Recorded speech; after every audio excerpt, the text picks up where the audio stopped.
Olá pessoal, bem-vindos a mais uma aula do curso Modelo de Negócios da Igreja Batista Capital, da Escola de Negócios, né?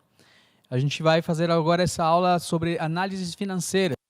É um tema que é bastante, até difícil, digamos assim, né? Tem muito conteúdo, é muito denso, mas é um dos mais importantes que a gente tem aqui do curso, porque é ele que vai também garantir a sustentabilidade do negócio no futuro. Se a gente fizer umas análises financeiras desde o início, de forma correta, e também durante a operação da empresa, para a gente fazer um acompanhamento, um monitoramento dos indicadores, para a gente não esquecer esse lado da parte financeira.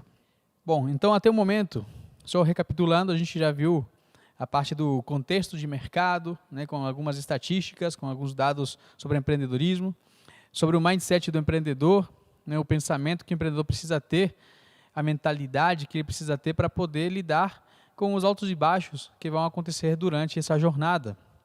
Também falamos sobre pessoas, sobre a importância desse perfil do empreendedor, quais que são alguns tipos, né, alguns perfis, também como a importância de você compreender o comportamento do consumidor, do seu cliente, as tendências, as mudanças que isso pode acontecer, e também da equipe, né?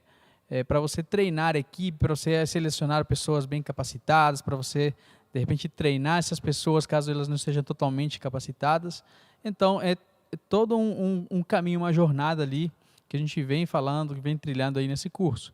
Depois também a gente já falou sobre modelos de negócios, sobre as suas características, né? Então, sobre os pilares do modelo de negócio, a gente falou sobre o Business Model Canvas, e a gente tem se aprofundado cada vez mais nisso, trazendo ferramentas, trazendo ideias, trazendo reflexões para vocês poderem também colocar em prática. Na aula anterior a gente falou sobre análises estratégicas, né? E aí são análises complementares, né? Percebam que tudo isso que a gente vem falando, desde a parte de modelos de negócios, quando a gente falou do Canvas, da parte de análises estratégicas, tudo isso é complementar, tudo isso precisa ser feito de forma conjunta.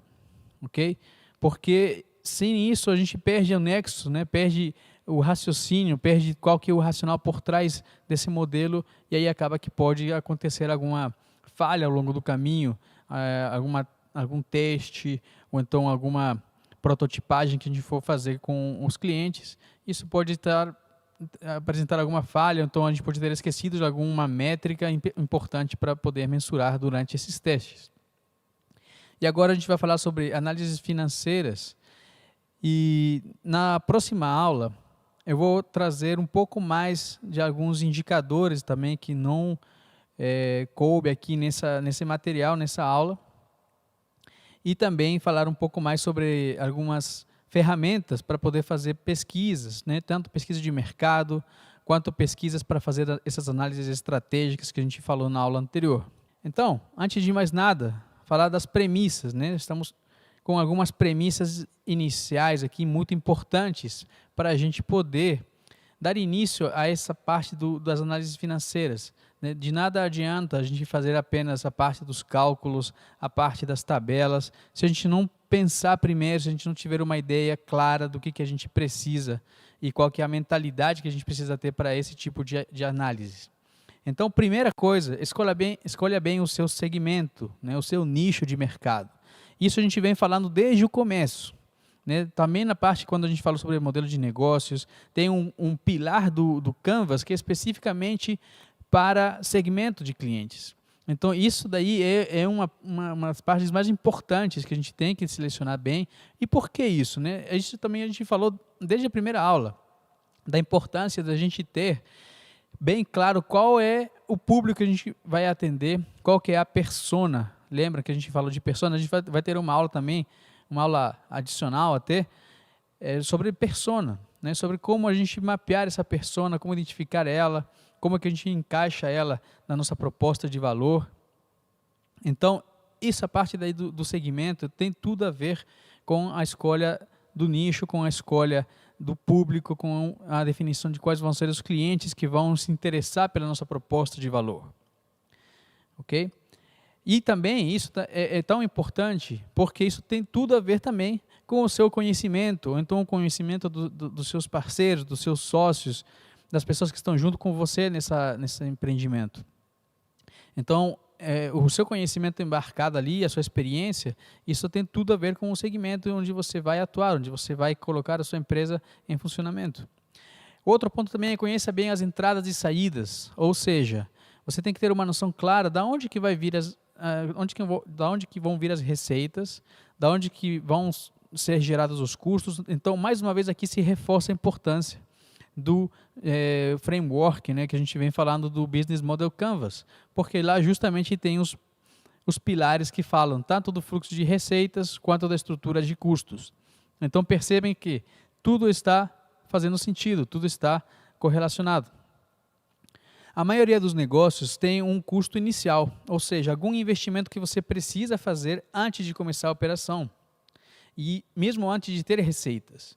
Então é importante que você tenha conhecimento desses custos, desse investimento inicial que às vezes é preciso fazer para não ter surpresas na frente. E também analise se terá de investir em algum equipamento, em alguma matéria-prima, em funcionários, aluguel de um galpão, aluguel de um prédio, de um escritório.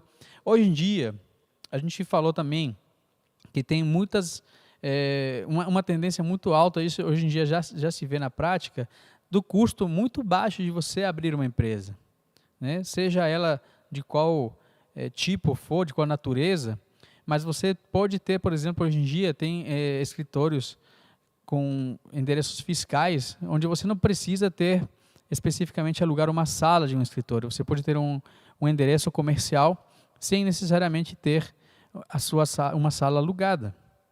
Então isso facilita muito, diminui os custos, certo? Em se tratando obviamente de uma empresa mais voltada para assuntos administrativos, para assuntos gerenciais.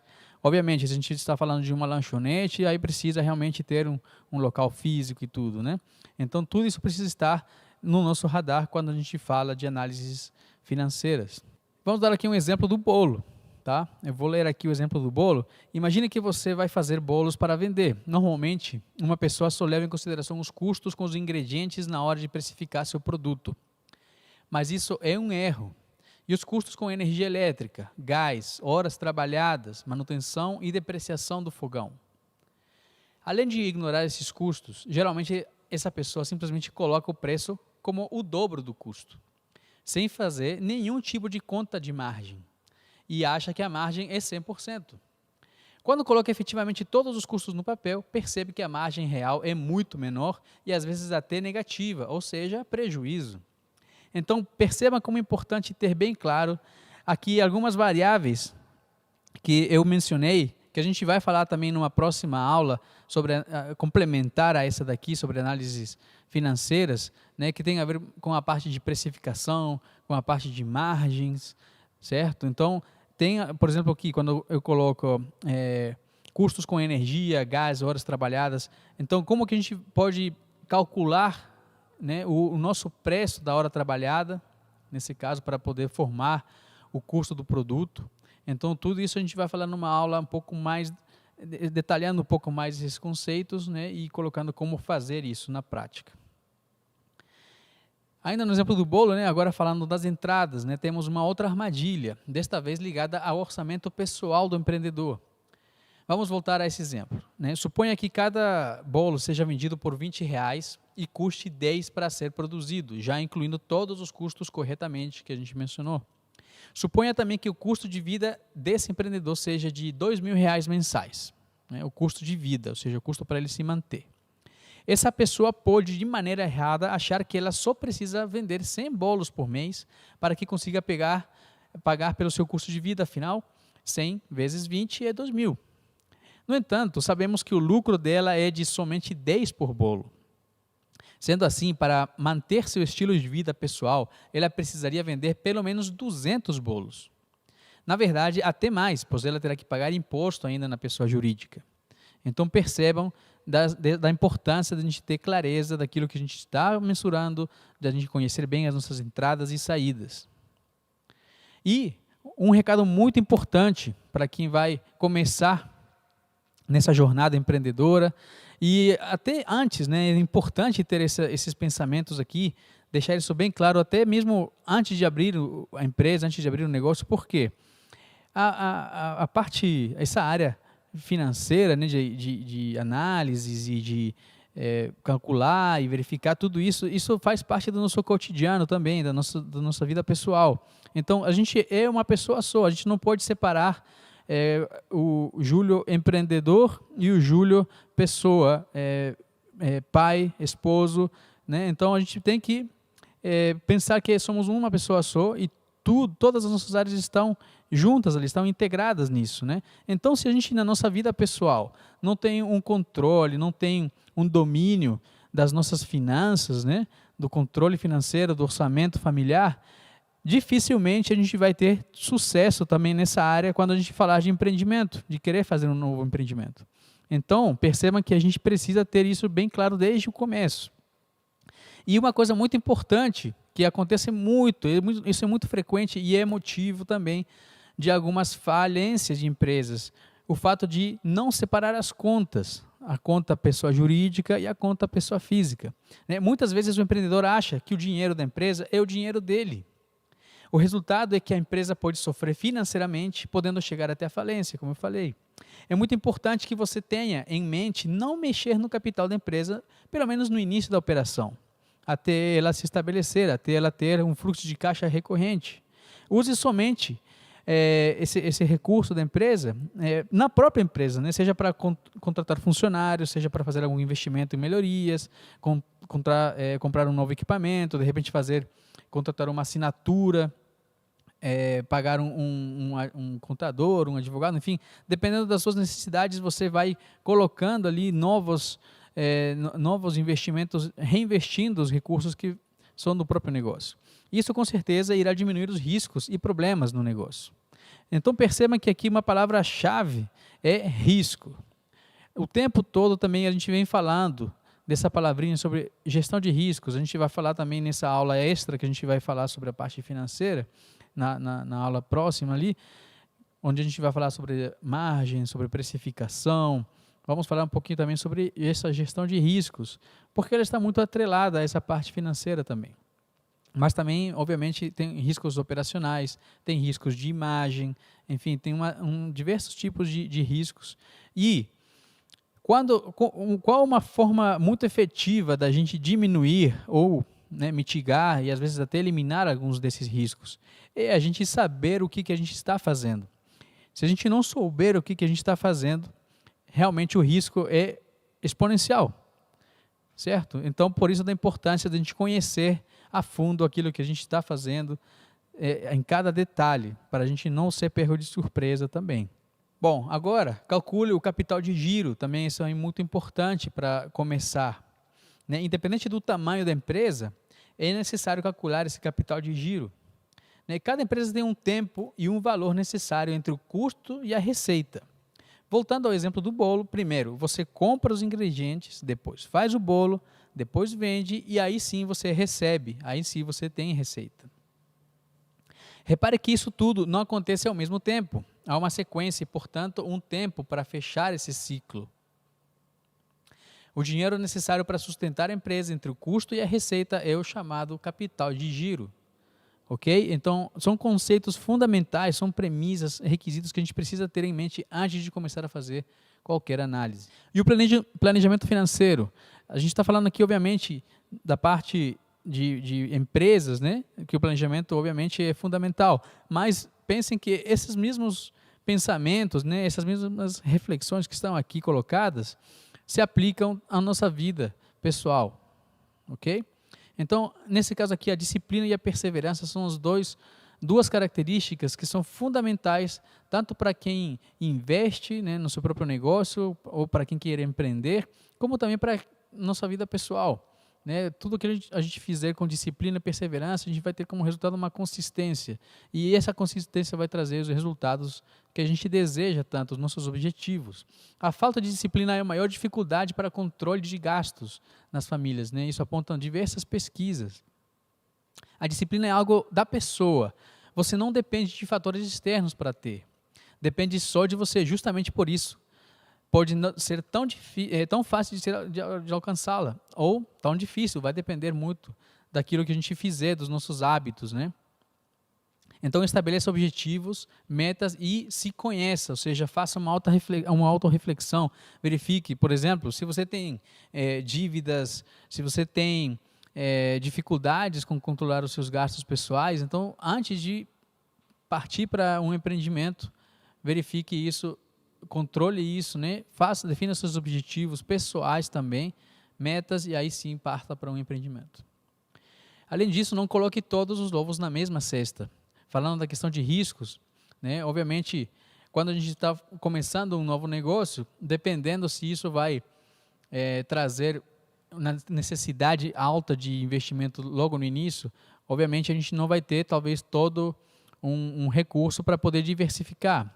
Mas aqui a palavra de ordem é diversificar, é você não colocar todos os seus recursos, todos os seus esforços num único local, num único investimento, num único empreendimento.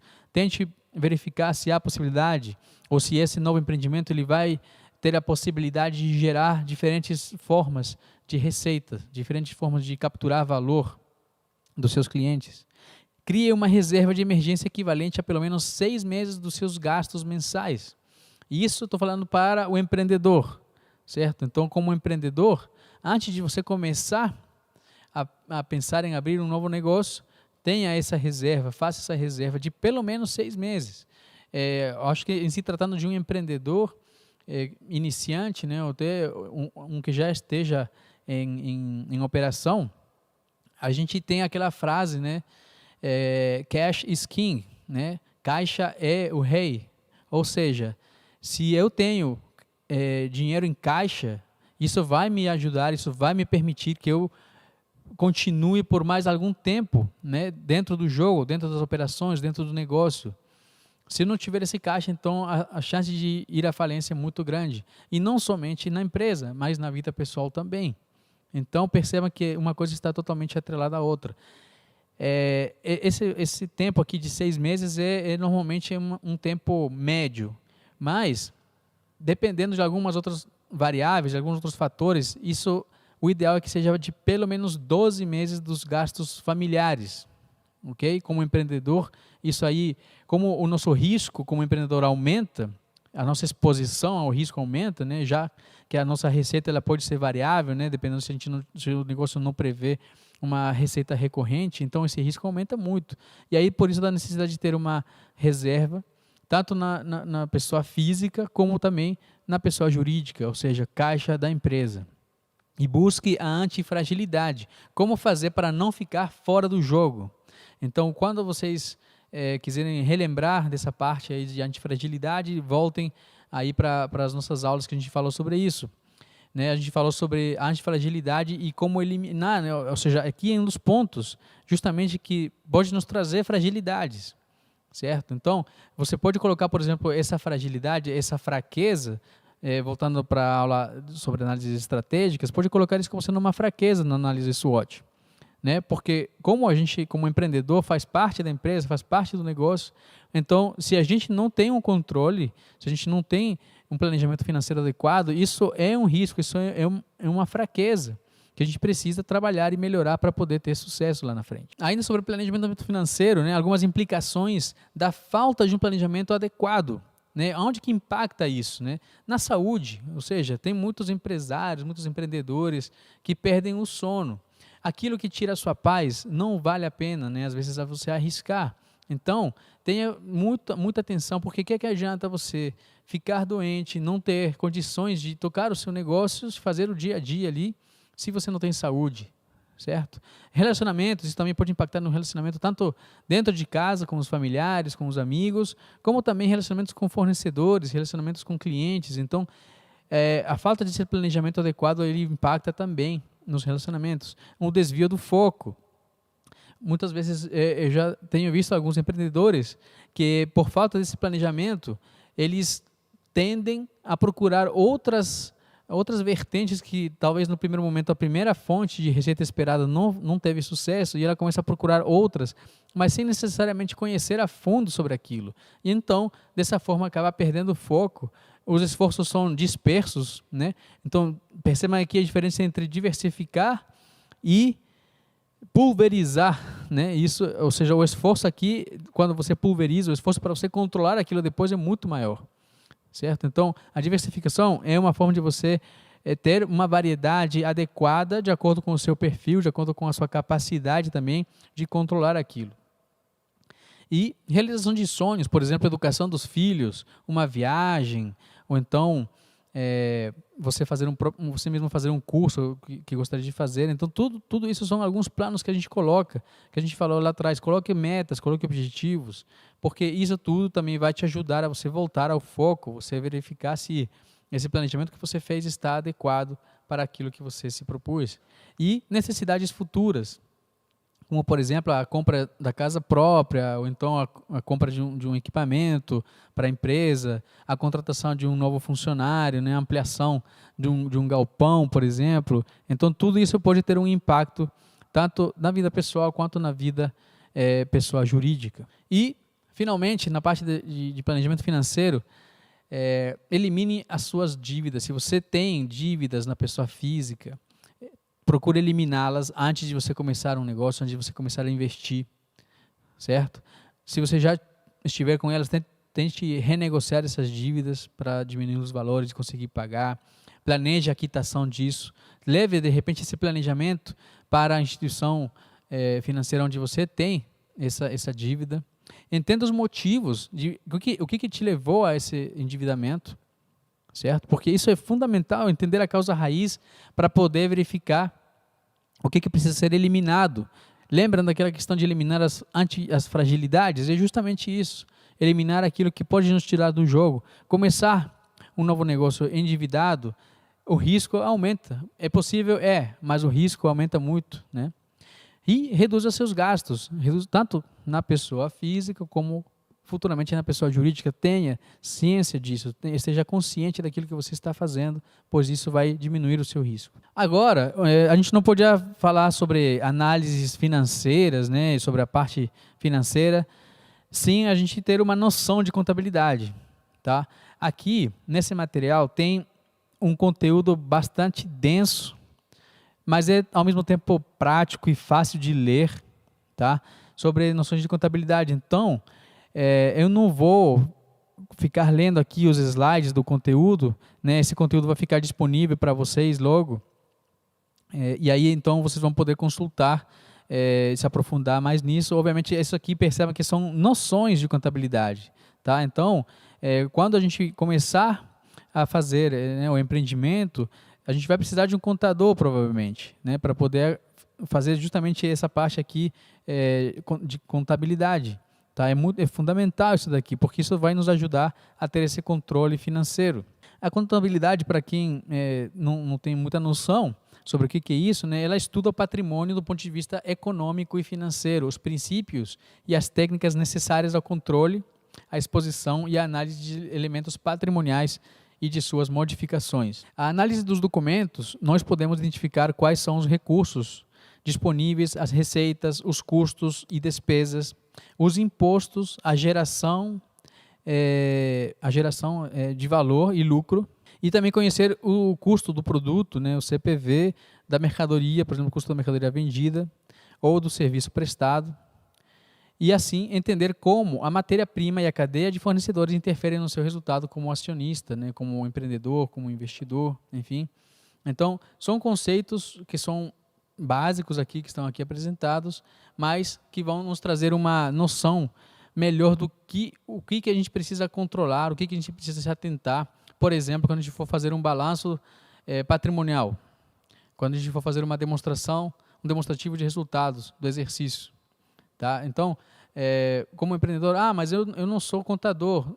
Tudo bem, você não precisa ser contador, você precisa ter apenas noção disto, ter clareza disso, o que é o conceito que está por trás disso, para quando você for falar com o seu contador, ou quando você tiver alguma dúvida relacionada a isso, quando você tiver, por exemplo, que fazer a sua declaração de imposto de renda como pessoa jurídica, então tudo isso vai ajudar a você ter maior clareza.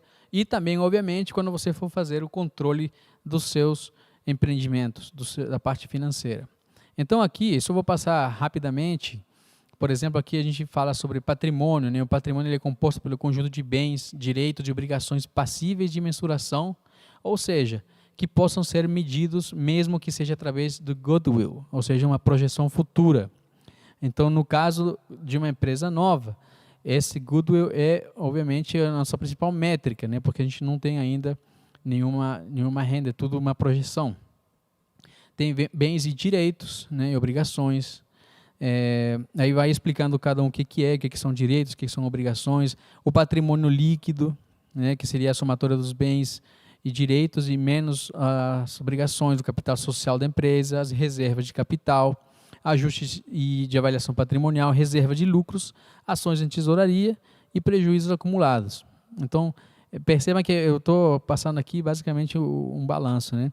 Aí tem o ativo, né? O que é o ativo circulante, o que faz parte desse, né? Tem alguns exemplos sobre o que compõe essa parte ali do balanço. O ativo não circulante também, né? Com alguns exemplos do que esse ativo ele pode ser tangível, intangível. O passivo também, então, quando a gente falou, lá atrás, nas primeiras aulas também a gente falou dessa importância da gente ter separação muito clara do que é ativo e o que é passivo. A gente procurar mais os ativos, né, porque é aquilo que vai nos gerar valor lá na frente, tanto para a gente como empreendedor, como para se tiver sócios, né, acionistas, como também e ele evitar passivo, né? Então, o passivo é aqueles gastos, aquilo que a gente não deseja, ou aquilo que a gente precisa diminuir. Então, se a gente for pensar do ponto de vista, fazendo um paralelo com o Business Model Canvas, com o nosso framework que a gente está trabalhando aqui, então o ativo seria justamente no bloco, no pilar, sobre o fluxo de receitas. E o passivo seria justamente sobre a estrutura de custos. Tá? Então, para fazer um paralelo, uma conexão entre um e outro. O passivo não circulante também tem, que é exigível e não exigível, né?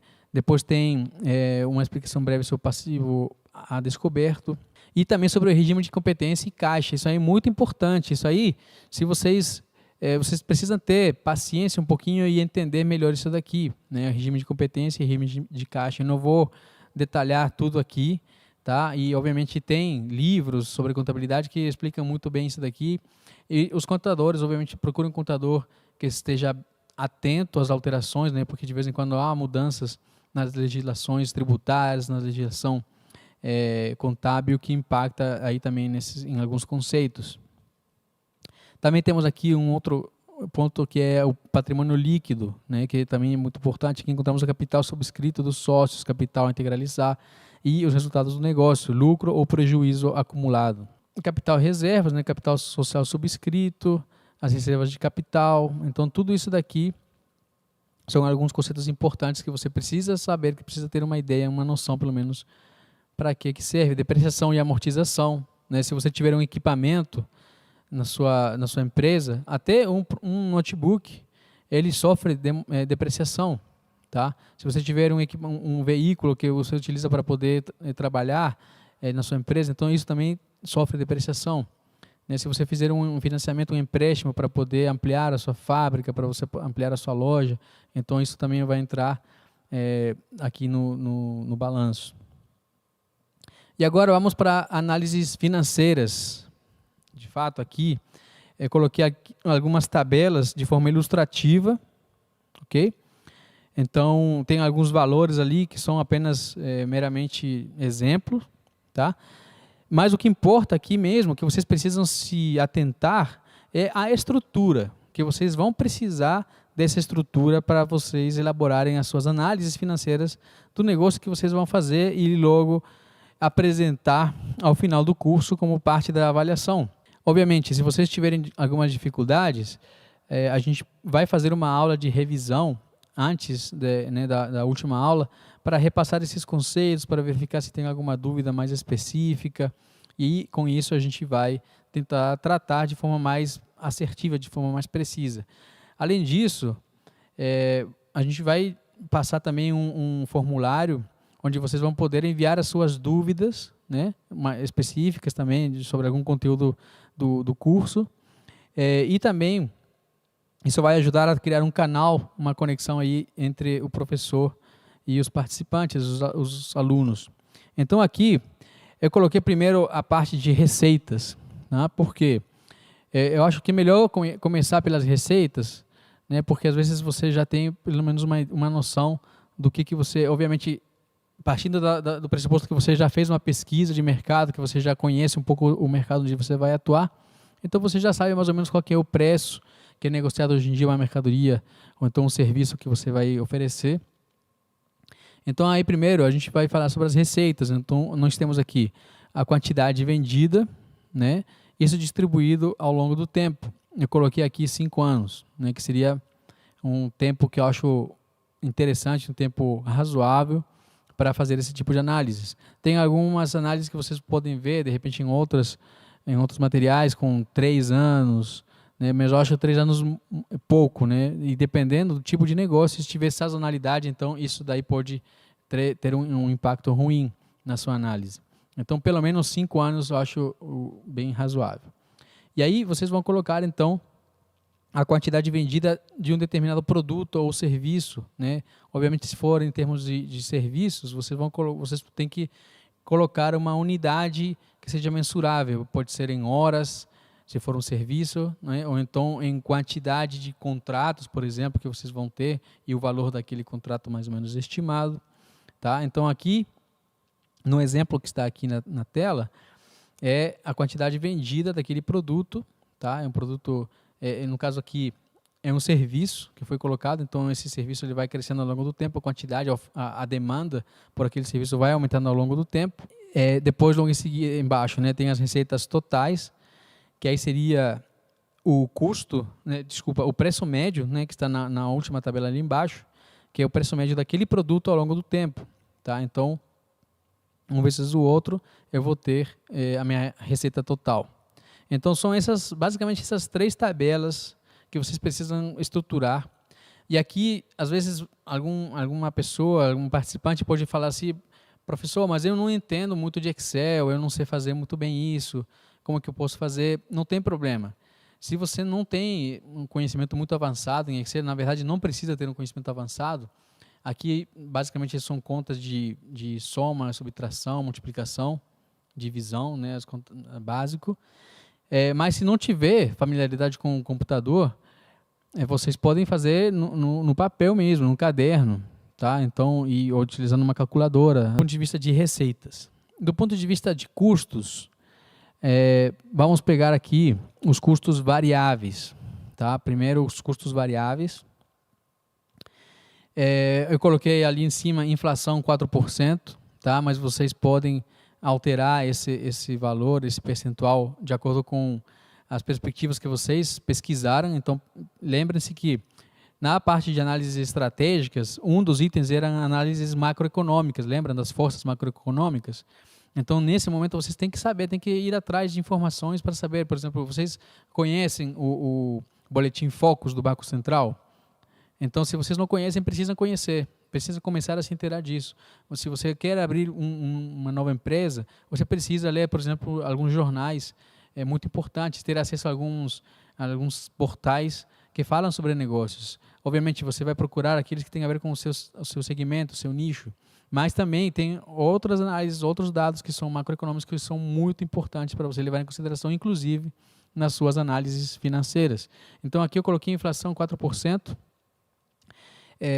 Aí aqui os custos variáveis vai ser o custo aqui primeiro eu repeti a tabela de quantidade vendida, né, porque eu vou precisar da quantidade para calcular o meu custo. Depois os custos variáveis, eu vou colocar aqui o custo médio daquele produto, né? Na última tabela tem o custo médio. Quanto custa em média eu fazer aquele produto? Tá? Então, como seria aqui no caso serviço, né, que eu falei que seria um serviço, então eu vou calcular em termos de horas. Então, quanto que vale em média para fazer um produto, um serviço daqueles. Tá? Então aqui vocês vão colocar quanto vale em média, por exemplo, como a gente viu no exemplo do bolo, quanto que vale fazer em média o custo médio daquele bolo. E isso vai sendo corrigido pela inflação a cada ano. Por isso que é a importância de ter esse índice aí. E depois de multiplicar o custo médio pela quantidade para a gente ter o custo variável, né, do produto. Depois os custos fixos, né, aqui eu coloquei a inflação e coloquei o dólar também, uma cotação do dólar aqui, porque nos custos fixos, se vocês olharem na tabela, na última tabela embaixo, tem salários, né, e assinaturas. Então, por exemplo, às vezes hoje em dia você precisa assinar uma ferramenta, você precisa assinar algum software, alguma licença de software. Então, eu coloquei como é um serviço aqui, então é necessário ter essa assinatura de um software e o salário ano após ano. Aí coloquei, a título de exemplo, né, as pessoas que fariam parte da empresa inicialmente. Então, teria um consultor, a quantidade, o salário dele, alíquotas trabalhistas, né, essas alíquotas elas são calculadas com base no tipo, na natureza de empresa e no tipo de tributação, né, que ele se encaixa de acordo com o seu faturamento, os impostos trabalhistas e os gastos totais, né, isso para cada um dos itens ali. Então tem o contador também. Aí eu já estou prevendo lá na frente colocar um sócio dentro da empresa, mas ainda não coloquei o valor, porque isso não está previsto nos primeiros 5 anos, né, de repente quem sabe mais na frente. E um analista, né, que à medida que a empresa for crescendo, eu vou colocando isso daqui. Então, perceba que isso faz parte do planejamento, né? Se você, obviamente, você tem que pensar grande, mas começar pequeno, tá? Então, você sabe que sua empresa tem hoje em dia 1, 2 funcionários, mas a sua ideia, obviamente, é crescer, expandir com o tempo. Então, já vai colocando ali o que você espera ter lá na frente também. E custos fixos, né? Também aqui, então, já temos na linha de baixo, já mensalizado aqueles valores, tá? Então, peguei o custo mensal em termos de salários e em termos de assinaturas, multipliquei pelos meses e aí nós temos com isso os custos fixos totais ano após ano. E aí isso vai sendo corrigido também pela inflação, por isso que é importante ter esse índice. E no caso das assinaturas, como é uma assinatura de uma ferramenta que é do exterior, então precisa ter uma atualização também em termos da cotação do dólar. Tá? Então percebam que vocês precisam estar aí antenados a tudo isso também. E aí com isso a gente vai calcular os custos totais, tanto os custos fixos quanto os custos variáveis. Tá? É importante ter esses custos totais para a gente poder fazer os cálculos das análises financeiras. Agora, é importante também que vocês tenham em mente aqui, percebam aqui que os custos variáveis são muito, mas assim, muito insignificantes em relação aos custos fixos, certo? Agora, como empreendedor, né, como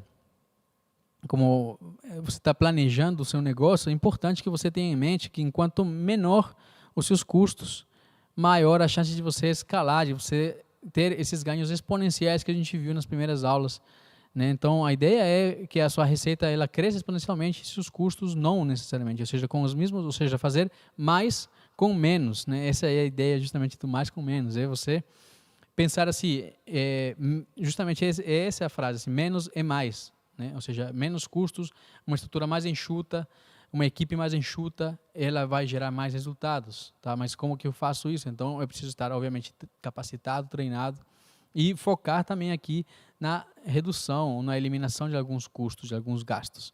Então, se a gente for fazer novamente um paralelo disso aqui, com a análise estratégica que a gente viu na aula passada sobre a estratégia do Oceano Azul, aí nós tínhamos do lado esquerdo a ideia de custos, né, onde a gente precisa eliminar ou reduzir, e do lado direito de valor, né, geração de valor, onde a gente precisa aumentar ou criar. Tá? Com base nisso, a gente também precisa ter no próximo item ali, análises financeiras, né, identificar se a gente precisa fazer algum investimento inicial. Lembram que, no exemplo do bolo, tinha que verificar se precisava comprar, por exemplo, um liquidificador novo. Nas premissas, quando eu falei, né, precisa verificar se precisa comprar alguns itens para iniciar o empreendimento. Então, aqui é a mesma coisa. Eu preciso, basicamente, para esse empreendimento aqui ilustrativo, preciso de um computador, uma cadeira e uma mesa. Então, é uma coisa bem enxuta, bem básica para poder iniciar esse negócio.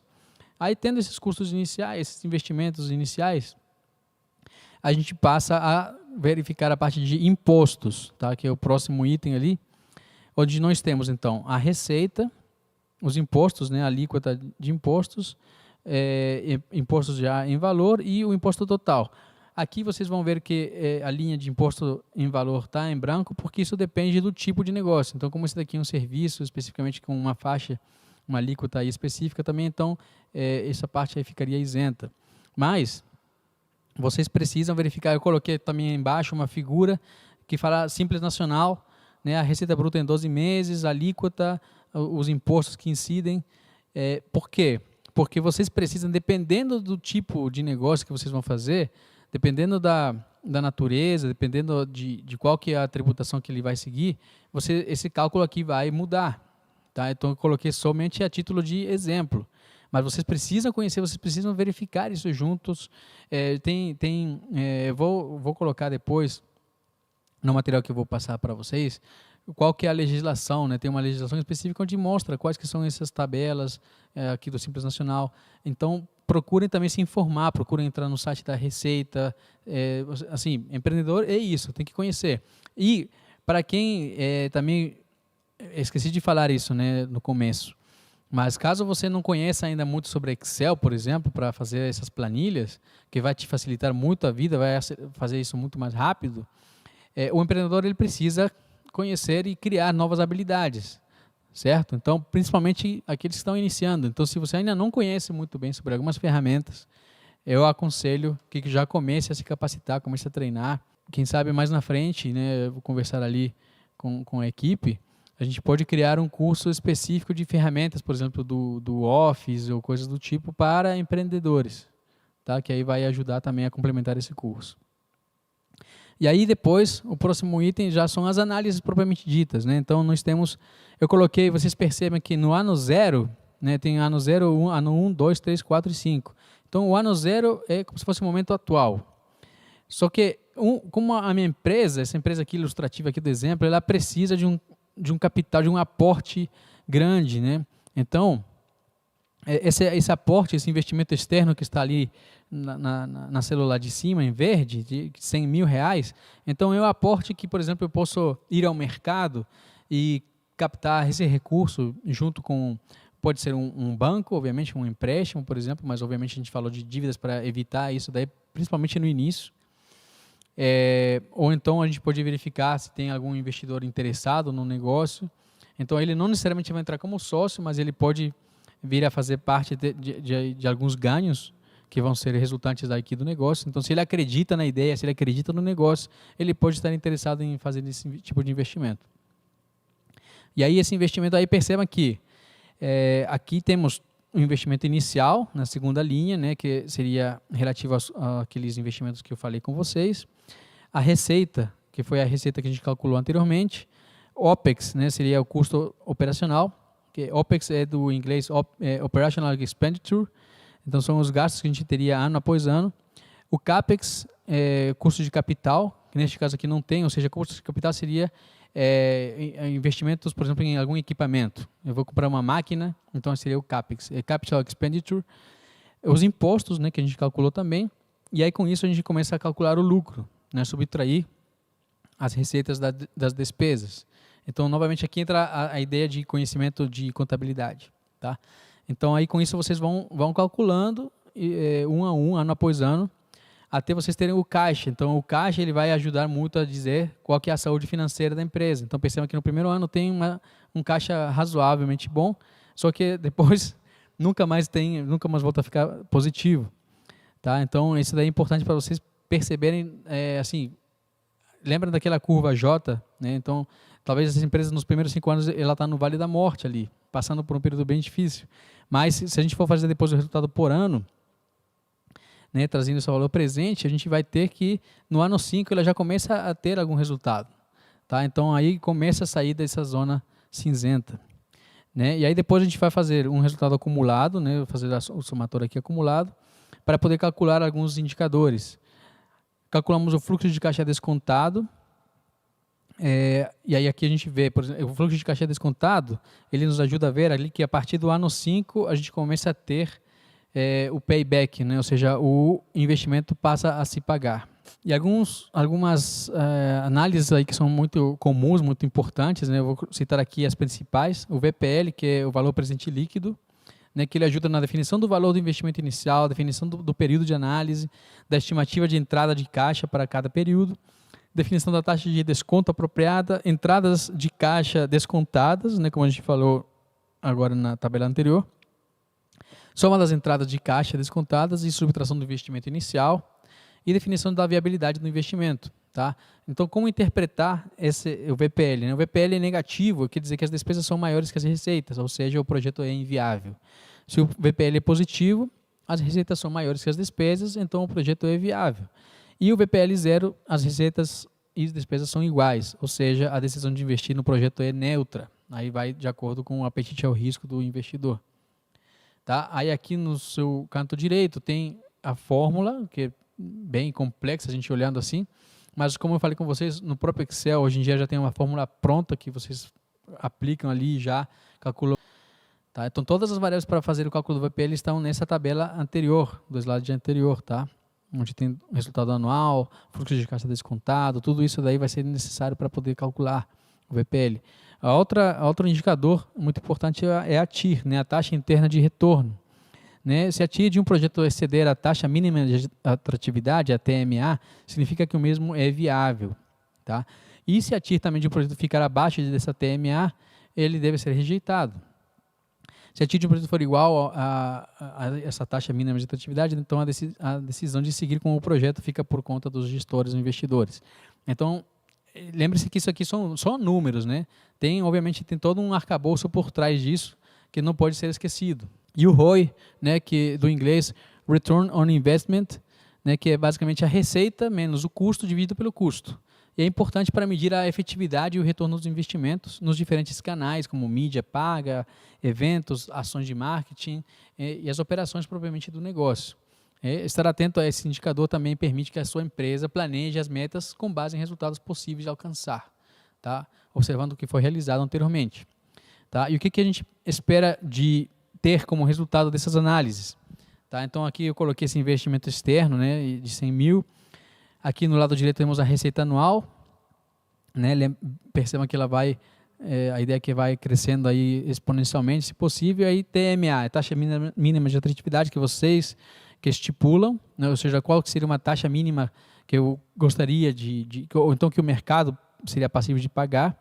Aí já tem aqui o VPL calculado, a taxa interna de retorno, o ROI também, aqui um ROI de mais de 1000%, e o payback em 3 anos. Né? Então, isso aí com base em outro exemplo. Depois temos, com base nesses cálculos que a gente fez anteriormente, é possível também plotar o lucro anual. Né? A gente vê que nesse exemplo aqui, tá? Que não é exatamente com os dados da tabela anterior, mas no primeiro ano, no ano 0 e no ano 1, ele está no Vale da Morte. Mas a partir do ano 2 ele começa a ter já algum lucro. No caso do caixa, também aqui já tem caixa desde o começo. Então, assim, aí com base nisso, vocês o investidor, então a pessoa que estiver com vocês, o sócio, ele vai chamar a atenção desses valores e vocês vão poder captar recursos ou captar pessoas também para poder fazer parte da sua ideia, do seu negócio.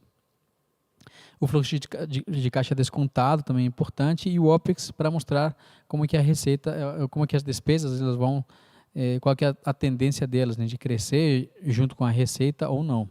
E para finalizar, né, foco no resultado. Então, aquele exemplo do vendedor de água de Copacabana chamado Rick Chester, que deu uma aula de empreendedorismo e explicou como conseguir uma rentabilidade fantástica, né, 3.000% em um dia. Ele investiu somente R$7 e terminou o dia com R$210. Mas como isso foi possível? Né? E aí tem uma frase muito emblemática que ele fala: vender água não dá para você, então a crise não está no país, a crise está em você. Então é uma mudança de mindset, né, de mentalidade. Depois desse momento aqui, vocês vão assistir um vídeo, né, da fala do Rick. Fala galera, você que acompanha meu trabalho no YouTube, no Face ou no Instagram, viu que ontem eu estava participando de uma gravação para um canal fechado lá na divisa de Copacabana com Ipanema, posto 6 ali. Durante a gravação, a repórter me fez o seguinte desafio: vender 6 garrafas de água mineral com meio saco de gelo e fazer essa mercadoria multiplicar dinheiro até o final do dia, fazendo uma referência àquele vídeo da água que eu fiz lá no início.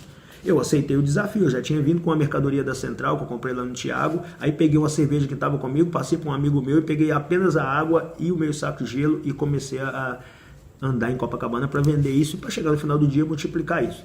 Aí o que aconteceu? 4 dessas águas eu consegui vender a R$4. 2 delas eu vendi a R$5. Aí eu arrecadei R$26 com a venda dessas águas. Eu não tomei nenhuma, tive que fazer esse sacrifício porque era um desafio. Aí tem um lugar em Copacabana que vende cerveja por R$26 a mala de cerveja, uma cerveja menor e tal. Fui lá, comprei essa mala de cerveja, voltei, ainda tinha um pouco de gelo, já comprei ela gelada, voltei, parei com ela. Essa cerveja se vende 3 por 10. Consegui vender essa cerveja. Eu comprei por 26, consegui fazer da cerveja R$50. Aí eu já tinha R$7, nessa altura do campeonato eu já estava com R$50. Voltei lá, comprei mais 2 malas de cerveja, fiquei devendo R$2 para a garota que eu comprei 2 malas de cerveja, que daria R$52, e voltei e parei novamente. Vendi essas 2 malas de cerveja, aí já deu R$100. Aí eu voltei lá novamente, comprei mais uma mala de cerveja e mais uma mala de água. Voltei, parei novamente. E aí quando era 3 horas da tarde eu falei, não, cansei, não dá mais. E aí vim mostrar para vocês o resultado iniciado com R$7 em Copacabana ontem. 50, 100, 150, 170, 190, 195, 200, 202, 204, 206, 208, 210. E tem 2 moedinhas aqui, deixa eu ver de quanto que são essas moedinhas. 2 não, tem 210,50, 210,75. Eu investi R$7. Eu terminei o dia, às 3 horas da tarde, com R$210,75. Isso quer dizer um lucro de 3.000%. Não quer dizer que isso é um lucro que a pessoa iria arrecadar todo dia, até porque quem trabalha vendendo esse tipo de produto como ambulante ou como barraco, da forma que seja, é muito relativo. Hoje pode a praia estar lotada, amanhã a praia pode estar vazia, hoje pode chover, amanhã pode não chover. Então a ideia é que um dia acaba compensando o outro dia. Ontem a praia não estava lotada, mas a disposição é de que a praia estivesse lotada. Você tem que olhar para a areia e entender que aquilo está cheio de gente, que você vai encontrar cliente em cada lugar que você passar. E é lógico que tem técnicas de venda, disposição, andar bem rápido, foco na missão, foco no objetivo, tudo isso. R$210, deixa eu virar aqui, ó. R$210,75, 3.000% de lucro, começado com R$7, iniciado com R$7, 3.000% de lucro. Pegou a visão? Obrigado você que acompanha o canal, se inscreve aí no canal no YouTube, acompanha o nosso trabalho no Instagram, no Facebook, vamos que vamos. Olha, vem aí o lançamento da nossa fanpage, hein? Tamo junto. E aí, pessoal, é isso. Então eu sei que essa aula aqui é um pouco mais densa, um pouco mais pesada, mas eu peço que tenham calma, que vocês se aprofundem, que estudem bem isso, que é muito importante. Ok, pessoal? Então, obrigado e até a próxima aula.